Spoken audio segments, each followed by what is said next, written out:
Chhatrapati संभाजीनगरमध्ये gas अभावी अनेक पोळी भाजी केंद्रांना टाळे तर हॉटेल आणि खानावळी बंद झाल्यानं नागरिकांच्या जेवणाचे वांदे, महिलांच्या रोजगारावरही प्रश्न उपस्थित।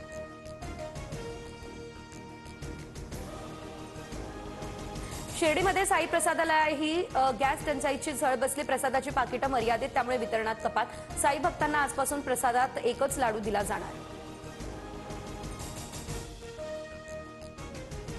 नागपूरच्या मंगल कार्यालयामध्ये व्यावसायिक गॅस सिलेंडरचं विघ्न। केटरिंग व्यावसायिकांकडून पुढील सर्व ऑर्डर्स रद्द, तर गॅस नसल्यानं काही व्यावसायिकांवरती चुलीवर स्वयंपाक करण्याची नामुष्की ओढावली।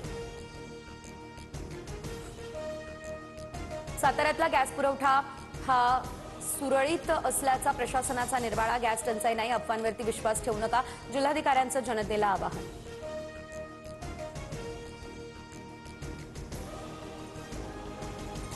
आखाती युद्धाचा गॅसनंतर भाजीपाला मार्केटलाही फटका। पंढरपूरमध्ये मागणी घटली, केवळ 10% भाज्यांची विक्री। मार्केटमध्ये शुकशुकाट, उरलेला माल फेकून देण्याची वेळ ओढावली। दिल्लीतील घोषणेचा दाखला देत संजय राऊतांचा पंतप्रधान मोदींवर निशाणा।